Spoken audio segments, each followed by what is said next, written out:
Huwebes ng gabi, ginanap ang Filipino Heritage Night ng Simon Fraser University basketball team.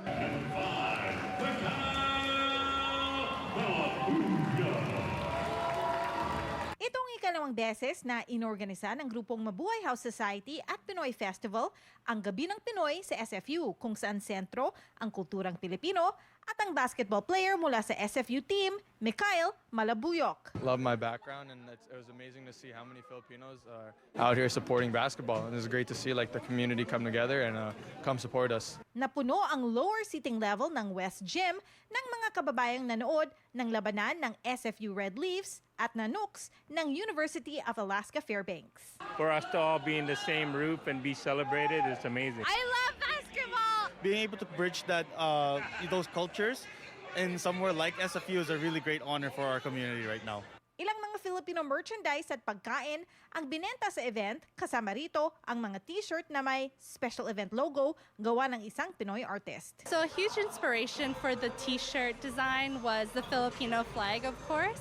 So I took inspiration from the colors as well as the symbols like the sun and the stars.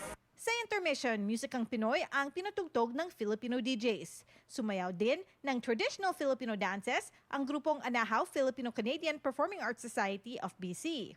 We are very grateful and proud because we're showcasing our traditional cultural dances in the Philippines, and we're bringing Philippines here in a basketball court. Di nanalo ang Red Leafs, gayunpaman panalong-panalo sila sa suporta ng nakuha mula sa syudad ng Burnaby at mga politiko. Gaya na lamang ni Pinay City Councilor Maita Santiago. I was here when they had their first annual one at yun, tulad nung dati, maganda yung energy, may food truck, meron tayong vendors, Filipino ice cream.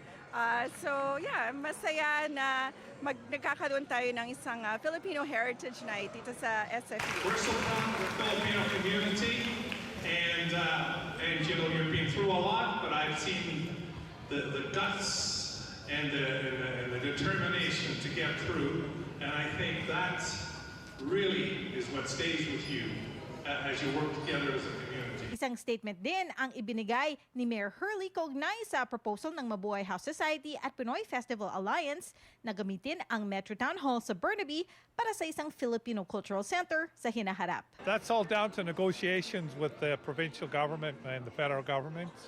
And, you know, if they make us an offer, which they haven't yet, then, of course, we would consider that.